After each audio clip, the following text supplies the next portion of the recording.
अभी आपने देखो जम्मू कश्मीर में बहुत सारी रैलियां निकली हैं, जय जय जय जय जय जय भीम वाली।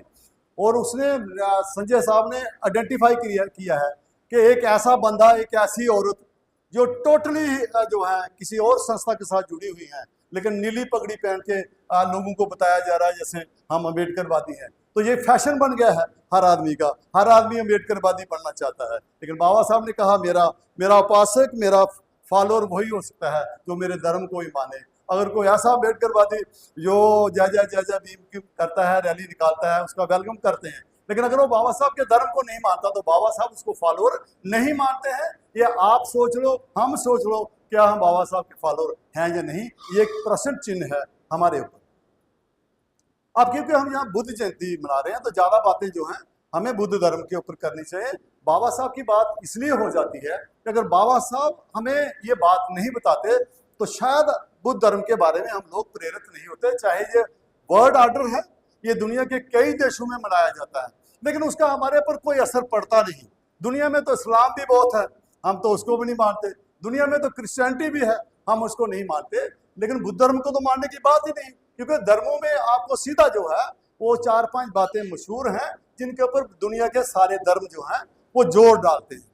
आप किसी धर्म को ऐसा नहीं देखेंगे जहां आपको सुनने में आत्मा नहीं हो। वो आपको इस्लाम में मिल जाती है, वो आपको क्रिश्चियनिटी में मिल जाती है, वो आपको सिख धर्म में मिल जाती है। तो परमात्मा वो तो कण कण में है, वो तो आपके आपके आपके सारी जगह है। अगर है तो टट्टी में भी है, परमात्मा हर जगह है। तो बाकी धर्मों में परमात्मा और आत्मा हर जगह है। अगर आप देखेंगे बुद्ध धर्म में, बुद्ध खुद, अगर किसी ने कहा तो बुद्ध खुद कहता है, वो एक गांव में जाते हैं, कलामों का कलाम है दामपत साहब, तो वहां बुद्ध के बारे में भ्रांति है। जैसे हम बोलते हैं ना, भ्रांति पैदा हो जाती है, पता नहीं मूल निवासी क्या बोलता रहता है, ये सच है झूठ है। तो बुद्ध के प्रचार प्रसार में भ्रांतियां जब हो गई, लोग बोलने लगे बुद्ध क्या बोलते हैं, आत्मा नहीं है, परमात्मा नहीं, जो इसको पूछते हैं। तो कलाम एक उस पर ट्राइबल एक संघ जैसा था, ट्राइबल एक क्या बोलते हैं उसको, जात तो नहीं बोलते, क्या बोलते हैं उसको, हाँ, कलामों का गांव था ना। तो वहां पे बुद्ध चाहते हैं कि मैं लोगों की जो क्वेश्चन है, लोगों की जो शंका है, उसको दूर करता हूं। तो वहां लोगों ने कहा बुद्ध जी आपके पहले भी वहां संत आए बड़े, वो कहते थे नहीं भगवान है, वो भी कहते नहीं, जो बातें किसी ने कही हो आपको मान लेनी चाहिए। तो बुद्ध वहां पे जाके लोगों के डाउट को दूर करने के लिए एक बात कहते हैं। क्या कहते हैं? सब लोगों ने पढ़ी है, रिपीट कर रहा हूं। बुद्ध जी कहते हैं अगर कोई बात किसी बड़े महात्मा ने कही हो, आपको वैसे ही नहीं मान लेना चाहिए। अगर कोई बात 1000 साल पहले कही हो, उसको भी आपको ऐसे नहीं मान लेना चाहिए। बुद्ध ने कहा अगर कोई बात मैंने कही है, अगर आपके तर्क पर पूरी नहीं उतरती है तो आपको उसको नहीं मानना चाहिए। दुनिया में ना प्रॉफेट मोहम्मद ने कहा मेरी बात मत मानो, ना जीसस क्राइस्ट ने कहा मेरी बात मत मानो, तो ना ही नानक ने, तो ना ही गुरु गोविंद सिंह ने कहा कि हमारी बात मानो। दुनिया में एक आदमी कह रहा है कि मेरी बात को भी ना मानो अगर वो सच नहीं है तो। टोटली इसके पैरेलल साइंस है। साइंस किसी बात को नहीं मानती जब तक उसका सबूत ना मिले, जब तक आप उसको प्रूव ना कर पाओ।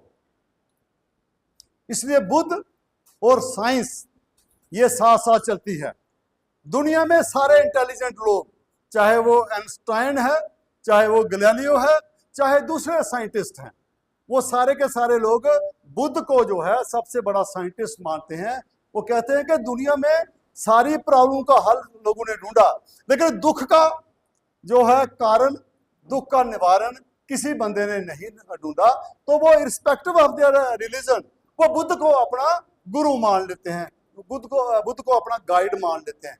तो हम जब बुद्ध की बात करते हैं, उसके बाद बाबा साहब, पढ़े लिखे लोग जब वो आते, सबसे पढ़े लिखे लोग हैं, उन्होंने सबको पढ़ा, वो भी यहां आके रुक जाते हैं कि अगर आपको धर्म को मानना हो तो सबसे बढ़िया थॉट वो जो है वो बुद्ध का है। अगर बाबा साहब सारे धर्मों का जो है विश्लेषण करते हैं, सारे धर्मों की स्टडी करते हैं, और उसके बाद वो इस नतीजे पर पहुंचते हैं कि हमें अगर धर्म को मानना हो तो हमें बुद्ध धर्म को मानना हो। किस लिए मानना हो? ये बाबा साहब कहते हैं कि सबसे बड़ा असूल बुद्ध का है, वो है आपकी नैतिकता। अगर आप में मॉरल वैल्यू नहीं है, आप समाज में किसी की हेल्प नहीं कर सकते, आप समाज के बारे में, उसका वेलफेयर के बारे में नहीं सोच सकते, आप इकट्ठे नहीं रह सकते, आप किसी के दुख में शामिल नहीं हो सकते, आप समाज को कहीं ले नहीं जा सकते। तो नैतिकता एक, जैसे प्रज्ञा की यहाँ बात हो रही, नैतिकता सबसे बड़ा इंपॉर्टेंट असूल है। नैतिकता क्या समझाती है हमें? कि बाकी चीजों के बारे में बाद में फिक्र करते हैं, पहले हम इंसान की वेलफेयर, इंसान की सोच, वो उसके ऊपर जोर डालते हैं। तो अगर बाबा साहब डॉक्टर अम्बेडकर इस बात को कहते हैं, और उसी बाबा साहब डॉक्टर अम्बेडकर को जिन लोगों ने माना, थोड़ा बहुत माना, उनकी जिंदगी में तब्दीली आई। उनकी जिंदगी में क्या तब्दीली आई कि उनका रहन सहन बहुत बढ़िया हो गया। कोई बड़ी पुरानी बात नहीं है कि 1000 साल पुरानी है तो किसी ने देखा नहीं, हमारे बुजुर्गों ने देखा है, जिनका जन्म 47 के इर्द गिर्द हुआ है। पहले की बात छोड़ो, जो लोग 47 के इर्द गिर्द या 40 में पैदा हुए, उन लोगों ने अपनी आंखों से देखा है। सारा दिन हमारी औरतों से घास कटवाते रहते थे, गेहूं कटवाते रहते थे, और शाम को 4 बजे 5 बजे एक अचार के साथ फुल्का देते थे। सारा दिन काम करवाते रहते थे। जम्मू में भी, जहां मुसलमान ज्यादा है, इतनी वहां जुल्म जाती नहीं थी, लेकिन जहां भी वो लोगों ने हालात देखे हैं, लोग कुओं से पानी नहीं पी सकते थे, यहां देखा है। इसी चीज को देखते हुए बाबा साहब डॉक्टर अम्बेडकर ने कहा कि सारे लोग पढ़ नहीं सकते, सारे लोग बड़े अफसर बन नहीं सकते, लेकिन अगर वो धर्म में रहते हो तो आपस में सेवा भाव जगा के उनकी मदद की जा सकती है। इसलिए बाबा साहब ने लोगों को ये कहा कि भाई मैं जितना काम कर पाया हूँ उसे आपको लाखों करोड़ों लोगों को जो है नौकरी मिल गई होगी या मिल जाएगी, या उनके बड़े बड़े मकान बन जाएंगे, लेकिन सब लोगों को ऐसा नहीं होगा। तो उन्होंने कहा कि आपको धर्म में जाना है। जैसे बाकी धर्मों वाले लोग गरीबों के लिए यूनिवर्सिटियां खोलते हैं, कॉलेज खोलते हैं, उनकी डेवलपमेंट करते हैं, इसलिए बाबा साहब ने कहा जहाँ बेशक हम गरीब हैं, लेकिन जब धर्म में जाओगे तो दुनिया आपको देख रही है। जिन लोगों ने बुद्ध को माना, बुद्ध के दम को माना, वो दुनिया में सबसे ज्यादा तरक्की कर गए। महाराष्ट्र का डाटा आया था पिछले साल, जिन लोगों ने बुद्ध धर्म को अडॉप्ट किया, मैक्सिमम बच्चे उनके जो हैं वो सॉफ्ट इंजीनियर हैं, वो जापान में है, वो कोरिया में है, वो विदेशों में है, और सबसे ज्यादा सैलरियां वो ले रहे हैं, वो सबसे ज्यादा तरक्की उन्होंने कर लिया है। वो धर्म के प्रति भी वो काफी निष्ठावान है और काफी वो मदद भी कर रहे हैं। तो इसलिए बाबा साहब का नाम हम बुद्ध धर्म को जब बात करते हैं इसलिए लेना पड़ता है कि बाबा साहब की एक रिकग्निशन हो गई है। आज बाबा साहब के दुश्मन भी बाबा साहब की रैलियां निकाल रहे हैं, बाबा साहब को ना मानने वाले लोग भी उसको जो है उसके रेनोवेशन की जा रही है। अभी उत्तर प्रदेश की सरकार ने जो है ये ऑर्डर किया 14 अप्रैल के पहले कि उत्तर प्रदेश में बाबा साहब के कुछ 6000 7000 स्टैचू हैं। तो वहां के सीएम ने ऑर्डर किया, सारे उनके कार्यकर्ता कौन है? आरएसएस के, बीजेपी के कार्यकर्ता जाएंगे, बाबा साहब के स्टैचू को धोएंगे, वहां साफ सफाई करेंगे, उसको खूबसूरत जो है 14 अप्रैल को हार माला पहनाएंगे।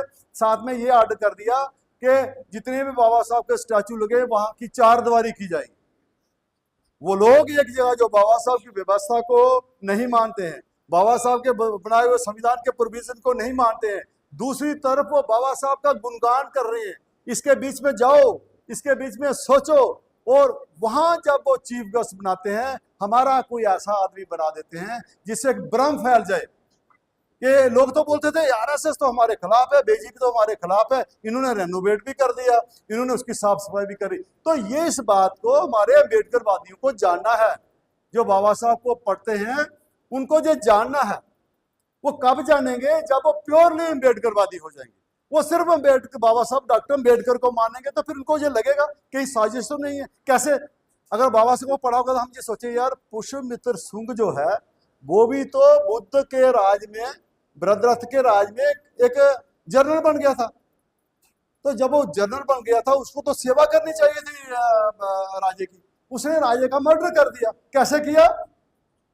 पास जाके उसका उसका फेथ हासिल करके, विश्वास हासिल करके।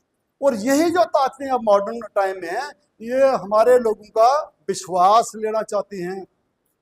जो इनके खिलाफ हमारे लोग हो जाते हैं वो ना हो उसके लिए करती है। तो इसलिए बाबा साहब हमें आगाह कर रहे हैं। बाबा साहब ने कह के चले गए, मैं ये नहीं बताना चाहता हूँ उनके साथ क्या हुआ क्या नहीं हुआ, ये स्टोरियां हम बताते रहते हैं। लेकिन अगर आप आंखें बंद करोगे, आपको बुद्ध एक राजे के बेटे हैं, कोई परेशानी नहीं है, ठीक है, दुख है, दुख के कारण बाहर निकल गए। और बुद्ध की फिलॉसफी को आगे बढ़ाने के लिए बड़े बड़े राजा सामने आए, राजू ने सपोर्ट किया कि अगर इस किस्म का राजे का बेटा, अगर वो सब कुछ छोड़ के दम की दीक्षा लेके या दम का प्रचार प्रसार करा, हमें क्यों नहीं करना चाहिए। तो बुद्ध को तो मजा हो गया कि उसके जो बाकी राजे थे, उसके फादर के दोस्त थे, वो सारे छोड़ के बुद्ध के साथ चल दिए। वो तो ठीक है, माना जा सकता है। लेकिन जो जैसे प्रॉफिट है, प्रॉफिट का जो अगर इतिहास देखेंगे, लड़ाई लड़ी है लेकिन इतनी बड़ी परेशानी नहीं है। गुरु नानक है, कास्ट का बिजनेसमैन है, जैसे ही उन्होंने कहा कि नया सिस्टम अडॉप्ट करना चाहिए, सारे अमीर लोगों ने उसका साथ दिया। बाबा साहब की पोजीशन देखो, बंदे को क्लास में नहीं बैठने दिए जा रहा। आप एग्जांपल दे, बाबा साहब के बाद कोई ऐसा बच्चा भारत में या दुनिया में पैदा हुआ जिसको क्लास के बाहर बैठाया था और जिसको टीचर की आवाज सुनाई नहीं देती थी, तब भी वो पढ़ा, इतना पढ़ा कि संविधान लिखा। अगर बाबा साहब को ये तकलीफें थी कि पढ़ने नहीं दिया गया, बच्चे मर गए, तो क्या बाबा साहब को क्या करना चाहिए था? बाबा साहब को बड़ा पढ़ के इंग्लैंड में चले जाते हैं, तो वहां अगर बराक ओबामा एक ज्यादा ना पढ़ा लिखा ब्लैक वहां अमेरिका का राष्ट्रपति बन जाता है, तो बाबा साहब को राष्ट्रपति बनने में क्या परेशानी थी? बाबा साहब ने बच्चे क्यों मरा दिए? वो अपने बच्चों को पाल लेता, चलो मुझे पढ़ने नहीं दिया गया, मुझे गरीबी थी, मुझे दुख तकलीफ हुए, मेरे बच्चों को ना हो। आप सोचो हमारा क्या होता अगर हमारा बुरा होता। तो बाबा साहब ने सब कुछ दिया है, तो फिर हम आगे पीछे क्यों जाते? यहां किसी के खिलाफ बोलने का मकसद नहीं होता है, जहां ये बताना होता है कि सच क्या है, झूठ क्या है। हम बीच में कई बार जो है अननेसेसरी अपने संतों को ले आते हैं। हाँ, बिल्कुल संतों के खिलाफ नहीं बोलते, लेकिन संतों ने जो कहा है उसको प्रचार प्रसार करना जरूरी। हमारे संतों को चमत्कार बना दिया गया। किसी संत के बारे में बोलते हैं उसने मां के पेट से जन्म नहीं लिया है, जो कभी पॉसिबल नहीं हो सकता है। सारी दुनिया मां के पेट से पैदा होती है, लेकिन लोग बोलते हैं संत ने जन्म नहीं लिया, और तो उनकी जनता भी क्लैपिंग करती रहती है। कुछ लोग बोलते हैं नहीं जी, गंगा से हमारे सोने के हाथ निकले और वहां से दमड़ी ले ली किसी संत की, कोई पॉसिबल है क्या? तो वो जो हमारे संत हैं, बाबा साहब कहते हैं नहीं, हमारे संत ये बात नहीं करते थे। हमारे संत अंधविश्वास के साथ बोलते हैं। हमारे संत बोलते हैं कोई जात पात नहीं, कोई ऊंच नहीं, कोई किसी परमात्मा जो है किसी का स्पेशल नहीं है, परमात्मा सबके अंदर बसता है। आप क्या करें? पढ़े लिखे हैं नहीं, बाबा साहब की तरह पीएचडी की हुई नहीं है, तो क्या कहें? अगर कहें नहीं है तो मर्डर होता है, बोला सबके अंदर है, मिलेगा नहीं, ढूंढते रहेंगे। तो ये जो क्रांतिकारी चीजें हैं, ये ना करके हमने उनके नाम पे मंदिर बना लिए, हमने उनके नाम पे सभा बना लिया। अब वो मंदिर और सभा वो बुद्ध को नहीं मानती, वो बाबा साहब को इतना ही मानती है कि हमें नौकरी मिल गई। तो सिर्फ नौकरी लेके मानना बाबा साहब की विचारधारा कैसे फैलेगी? एक समस्या है पढ़े लिखे लोगों के लिए। तो पढ़े लिखे लोगों का फर्ज बनता है कि वो संतों को इसके साथ जोड़े, बुद्ध के साथ जोड़े। जब कोई संत बुद्ध के साथ जुड़ेगा तो वो संत क्या एक बिरादरी का रहेगा? क्या वो संत सिर्फ भारत का रहेगा? क्या वो संत बुद्ध के साथ जापान नहीं पहुंचेगा? क्या वो संत बुद्ध के साथ अमेरिका नहीं पहुंचेगा? तो अगर अमेरिका के लोग बुद्ध वहां इंग्लैंड के लोग कहें अच्छा बुद्ध के बाद कुछ लोग ऐसे भी हैं जिन्होंने बुद्ध धर्म का प्रचार प्रसार किया, तो वो हमारे रविदास को, कबीर को, नाभादास को प्रणाम करेंगे। अब अंग्रेज थोड़ा रविदास को, कबीर को प्रणाम करें, उनको क्या लगा ये कौन है? लेकिन बुद्ध के साथ जुड़ जाएंगे, ये उनके भी संत बन जाएंगे। तो हमने जातियों में बांट दिया हमारे संत।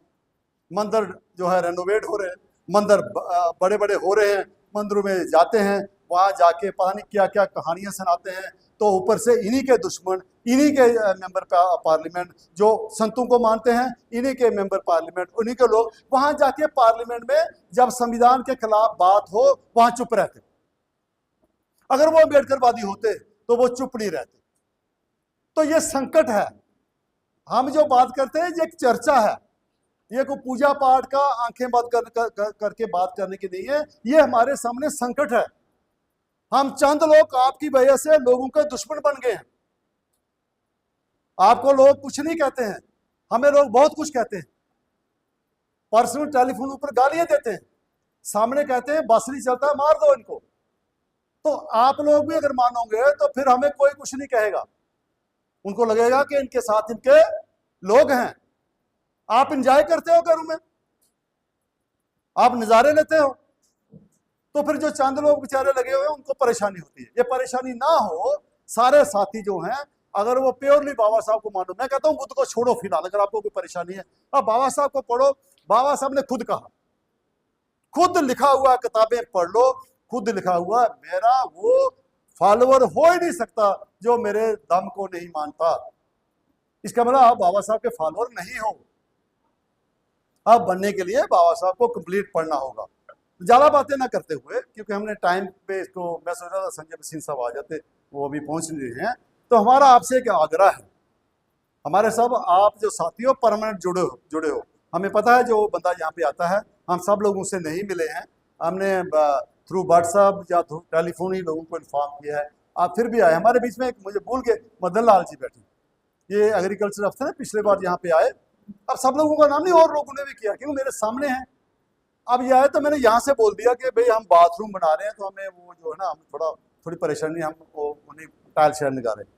अब मैंने सोचा जी आएंगे तो बोलेंगे चलो ले लो। इन्होंने एट ए टाइम वहाँ से पैसा ट्रांसफर करके हमारे एक साथी के अकाउंट में, तो जब उन्होंने कहा जनाब 50,000 रुपये हमारे अकाउंट में आया है, वो मदन जी किसी ने दिया, तो मदन जी ने मुझे बगैर बताए घूम रहे थे, मैं जनाब आपका 50,000 रुपये। देखो बंदा मतलब बगैर कहे 50,000 रुपये हमें जो है बाथरूम बनाने के लिए दिया, वो हमारे बीच में बैठे। इस किस्म के लोग भी हैं, लेकिन ये तब करेंगे जब इनको लगेगा कि कुछ साथी ईमानदारी के साथ काम कर रहे हैं और उनका काम सामने नजर आ रहा है।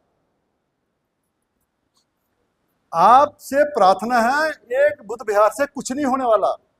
आप अपने अपने एरिया में खूबसूरत बुद्ध विहार बनाइए, ताकि जो लोग दूसरे संस्थागरों में नहीं भी जाना चाहते, जहाँ मन बना रहे होंगे, जो जाति पाति नहीं है, जो कास्ट पे विश्वास नहीं रखते, आप उनको ऑप्शन दे दो अपने अपने एरिया में एक खूबसूरत बुद्ध विहार निर्माण करने की, जहाँ एक अम्बेडकर भवन निर्माण करने की जो है वो प्रक्रिया शुरू करो, ताकि आपको अपने अपने एरिया में लोगों को एजुकेट करने का, लोगों को ऑर्गेनाइज करने का, और उनको अगर हक अधिकारों के लिए लड़ना भी पड़े तो वहाँ वो लोगों को तैयार कर पाए।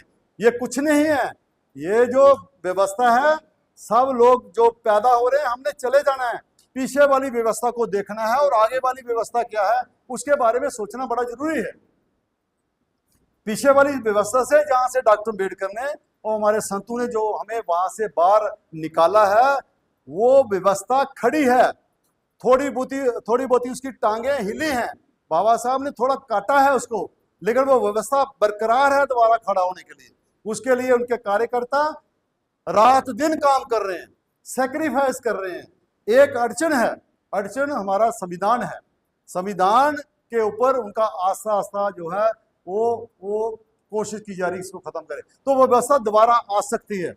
उस व्यवस्था को स्वाय अम्बेडकरवादी और स्वाय बुद्ध के मानने वाले लोग नहीं हटा सकते, नहीं खत्म कर सकते, क्योंकि बाकी व्यवस्था आपको कंप्रोमाइज करते हैं। एक हम गए थे कहीं अभी इसी दौरान, एक बड़ा अधिकारी हमारा वो कहने लगा नहीं बाबा साहब ने काफी सुधार किया है, रिफॉर्म किया है। बाबा साहब सुधारों में विश्वास नहीं करते थे, बाबा साहब किसी किस्म का रिफॉर्म नहीं चाहते थे। बाबा साहब उस व्यवस्था को खत्म करके एक नई व्यवस्था बनाना चाहते। सुधार तो हुआ ना छोटा मोटा, अपने थोड़ी एक टांग खराब है, अगर नहीं ठीक होती तो काट दो, तो उसको एक चलने की वो दे दो। बाबा साहब कहते नहीं, एक सिरे खराब है तो इसको खत्म करो, नया बनाओ। इसलिए बाबा साहब व्यवस्था को बदलना चाहते। तो आपने भी जब प्रचार प्रसार करना है तो थोड़ा बहुत सुधार की गुंजाइश छोड़ दो, जो बाकी वाले लोग काम करें। सुधार पॉसिबल नहीं है इस व्यवस्था में। क्या आप अपर कास्ट को जो समझा सकते हो कि मैं पढ़ लिख गया हूं, अब आप मुझे ब्राह्मण मानो? क्या ये कह सकते हो? जैसे सुधार हो सकता है? क्या आप कह सकते हो कि मैं पढ़ लिख गया हूं, अब मैं बड़ा अधिकारी रिटायर हुआ हूं, अब मुझे आप राजपूत कहना शुरू कर दो? क्या ये सुधार हो सकता है?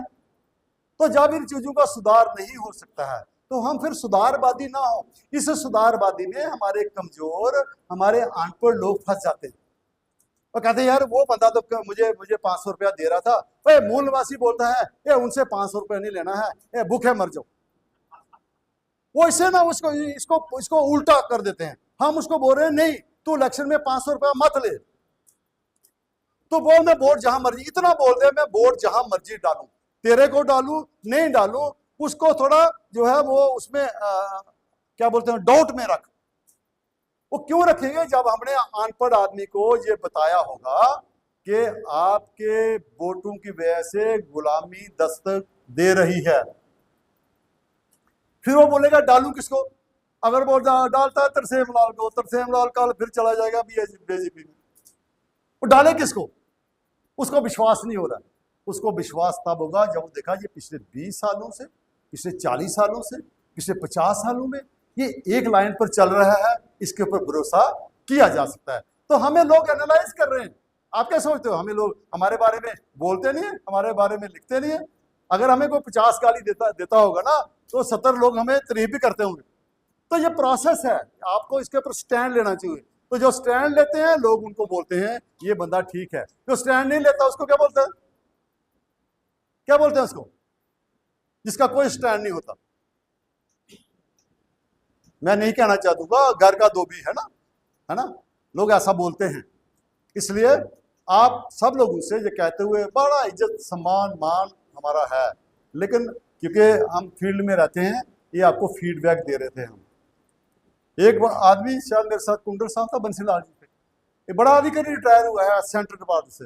जब उसके पास हम गए पिछले साल, इस साल हम गए नहीं, जिया भीम प्रकाश साहब जब उसके घर गए, बड़े बड़े उसके मकान था, तो मैंने कहा बाबा साहब, कहता मैं नहीं मानता बाबा साहब को, उनसे ना हम उसे काफी शंट के मारी ऐसे, कहता मैं नहीं मानता बाबा साहब, कुछ नहीं कर सकते, हमसे ज्यादा फायदा लेगा, साफ कह दिया। तो अब ये मेरे साथी बेचारे कहने लगे छोड़ो मूलवासी। मैं सोच रहा था ये बता गेट के बाहर होता तो झगड़ा हो जाता, मैं इसको नहीं छोड़ता, लेकिन वो क्योंकि गेट के अंदर था तो मैंने कहा कोई नहीं बचू, जब कहीं मुलाकात हो। इस किस्म के लोग अम्बेडकरवादी हैं यहाँ पे, तो इसलिए हमें इसका ध्यान रखना होगा। मैं अपनी बात को ख़त्म करते हुए आपसे ये अपील करूँगा कि हम 3 फंक्शन के लिए अगर आपको कहीं न्योता दें, तो मैं खासकर जो कठुआ से साथी आए हैं, उदयपुर से आए हैं, 100 किलोमीटर जो सफ़र करके आए हैं, बड़ा टाइम लगता है, गाड़ी पे भी 2 घंटे से काम नहीं लगता है। तो जो दूर दराज से साथी आए हैं, मैं उनका तहे दिल से बहुत बहुत शुक्रगुजार हूँ, और जो पास से भी आए हैं उनका भी शुक्रगुजार हूँ। हमारे बीच में हमारी उपासका शायद कहीं कोई प्रॉब्लम की वजह से लेट हो गए हैं। हमारे बीच में डॉक्टर बाबा जी हैं, वो वहाँ मेरे सामने आते तो मैं इनका नाम लेता, क्योंकि वो बात बड़ी टॉप ही कर देते हैं, चाहे किसी को गुस्सा लगे चाहे नहीं लगे। तो जब हम मुझे कल अरेंजमेंट कर रहे थे तो उन्होंने कहा मेरी क्या ड्यूटी है? मैंने कहा अब बात बन गई है। जब आपने खुद पूछे मैं क्या सेवा कर सकता हूँ, 4000 का पानी की सेवा जो है वो डॉक्टर हमारे बोधराज बाबा की तरफ से है। उनका भी बहुत बहुत धन्यवाद। सब लोगों का एक बार फिर बहुत बहुत धन्यवाद करते हुए कि आप ये सोचते हुए वहाँ के मूल निवासी फालतू बातें करता है, आप मेरी फालतू बातें सुनने के लिए भी जहाँ आए, आपका बहुत बहुत धन्यवाद। खासकर मैं जय भीम प्रकाश मैडम, नीलम जी का भी बहुत आभारी हूँ कि वो पिछले साल भी यहाँ पे आए थे। इन्होंने बहुत खूबसूरत बुद्ध विहार का वीडियो बनाया था, और उस वीडियो को बहुत सारे लोग जो है सुन के, मेरे पास से 2 बंदे नागपुर के, 2 बंदे मेरठ के, उसके बाद वो रेलवे स्टेशन पर आए और ये सोच के कि बुद्ध विहार है वो यहाँ पे 2 बार जो है वो जहाँ पे रहे भी आपकी वजह से हमारे बुद्ध विहार का भी लोगों को पता चला। हमारे बीच में स्मयाल साहब, हमारे एक और सीनियर अधिकारी स्टेट बैंक से आए, मैं उनका भी स्वागत करता हूँ। बहुत बहुत धन्यवाद। ये उम्मीद करते हुए कि अगले साल भी जब